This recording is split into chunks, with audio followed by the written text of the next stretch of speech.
नाथसाहेबाच्या नावानं चांग भलं, भैरवनाथाच्या नावानं चांग भलं. या गजरामध्ये भैरवनाथाची पालखी आज सीमोल्लंघनासाठी तयार झाली. यावेळी गावातील ग्रामस्थ मंडळींनी पालखीचे दर्शन घेतले.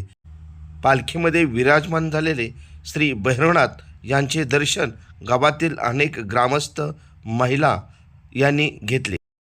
भैरवनाथ यात्रा कमिटीने अतिशय सुंदर असे नियोजन केले होते. यासाठी सूर, सनई, ढोल, ताशा या गजरामध्ये पालखीचा दिमागदार सोहळा सीमोल्लंघनासाठी निघाला होता. श्री सिद्धनाथ खरसोंडी या ठिकाणी पालखी येताच या ठिकाणी विधिवत पद्धतीने आपट्याच्या पाण्याची मान्यवरांच्या हस्ते पूजा करण्यात आली व त्यानंतर सर्वांनी ग्रामस्थांनी एकत्र येऊन सोने लुटण्याचा कार्यक्रम परंपरेनुसार पार पडला.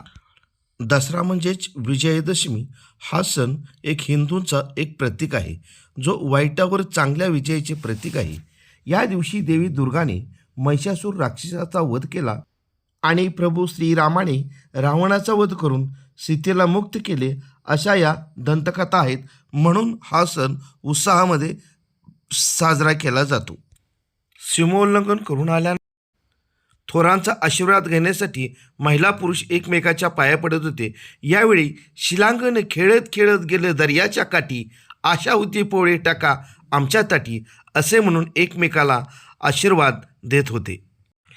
या सीमोल्लंघनानंतर पालखी प्रत्येक गावातील देवदैवतांच्या दर्शनासाठी गेली.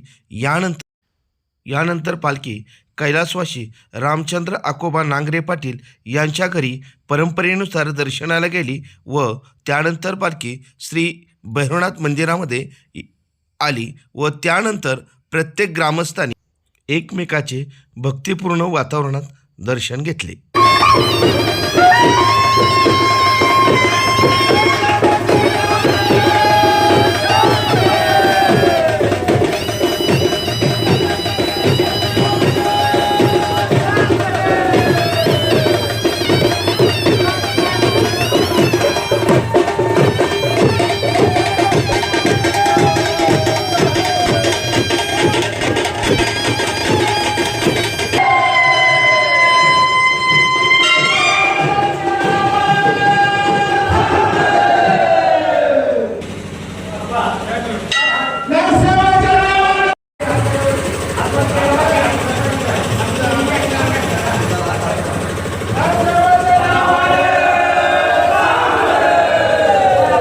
बेटा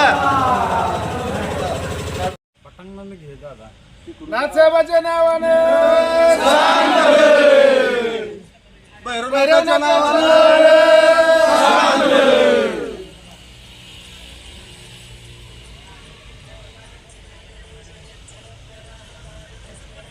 आजचा दिवस हा विजयादशमीचा आहे. विजय आपल्या प्रभू रामचंद्राने रावणाच्या याच्यावर विजय मिळवला आणि त्या विजयाचं सोनं लुटलं. त्या सोन्यासारखा दिवस म्हणून आज या आपट्याच्या झाडाखाली जी शस्त्र ठेवली होती त्या आपट्याच्या झाडाला सोन्यासारखी किंमत मिळाली म्हणून याचं सोन्याचं किंमत झाली. आणि हा रावणानं जी उन्मत्त चालवला होता ते रामानं त्याचा वध केला आणि तो विजयादशमीचा दिवस आज संपन्न होत आहे.